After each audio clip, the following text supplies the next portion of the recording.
अस्सलामुअलैकुम। आज मैं आप लोगों के साथ मेमनी डिश अकनी की रेसिपी शेयर कर रही हूँ। अकनी तकरीबन हर मेमन फैमिली में ज़रूर तैयार की जाती है और हर एक की अपनी कुछ ना कुछ रेसिपी डिफरेंट होती है। आज मैं आपको अपने तरीके से बनाना बता रही हूँ, तो आइए शुरू करते हैं। सबसे पहले एक बाउल में गरम मसाले लेने हैं, जिसमें शामिल है 2 बड़ी इलायची, 1 खाने का चम्मच सफ़ेद ज़ीरा, 2 से 3 दालचीनी, 1 बड़ा बादियान का फूल, मेरे पास बड़ा पूरा नहीं था इसलिए मैंने 2 छोटे टुकड़ों में लिया है, 10 से 12 काली मिर्च। तमाम चीज़ों को थोड़े से पानी के अंदर भिगोकर कुछ देर के लिए छोड़ दीजिए। यहाँ गरम मसाले का अरोमा बहुत अच्छा निकल कर आता है। अब पैन के अंदर आधा कप से थोड़ा ज़्यादा तेल शामिल करें और साथ ही शामिल कर दें 2 प्याज स्लाइस की हुई। अब प्याज को इतनी देर कुक करना है कि इसका रंग ब्राउन हो जाए। प्याज का रंग तब्दील हो जाए तब आप इसके अंदर शामिल करें 1 खाने का चम्मच अदरक का पेस्ट और 1 खाने का चम्मच लहसुन का पेस्ट और इसे 1 मिनट तक प्याज के साथ सौते कर लीजिए। इसके बाद इसमें शामिल करना है 10 से 12 कड़ी पत्ता, 2 तेज़पात, गरम मसाला जिसे हमने पानी में भिगो कर रखा था। तमाम चीज़ों को फिर से 1 मिनट के लिए भून लीजिए। इसके बाद मैंने इसमें 2 बड़े साइज़ के टमाटर स्लाइस करके शामिल किए हैं।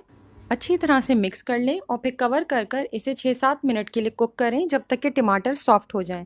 फिर कवर हटाकर हमें इसे अच्छी तरह से भूनना है ताकि टमाटर तमाम मसाले में अच्छी तरह से मिक्स हो जाएं और घुल जाएं।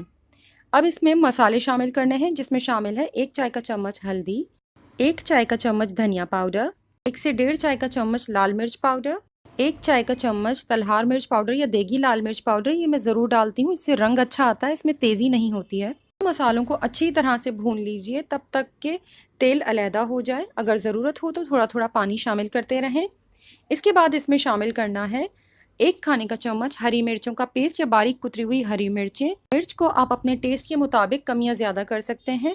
तमाम मसाला मिक्स करने के बाद इसमें शामिल कर दें गोश्त। मैंने आज इसमें आधा किलो बीफ का इस्तेमाल किया है, बट ये मटन में भी बहुत ही मज़ेदार बनती है।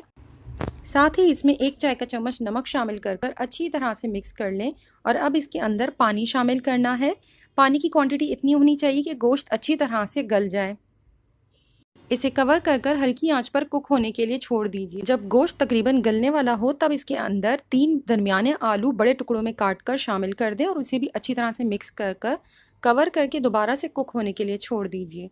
अब इसे इतनी देर कुक करना है कि आलू तकरीबन गल रहे हों। कंप्लीट मत डन कीजिएगा, क्योंकि अभी हमें इसमें मज़ीद पानी डालकर और चावलों के साथ इसे कुक करना है।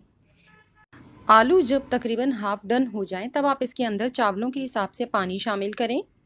साथ ही इसमें शामिल कर दें 1/4 कप हरा धनिया, 4 से 5 दरमियानी हरी मिर्चें और चावलों के हिसाब का नमक, और इसे एक जोश आने तक कुक कीजिए।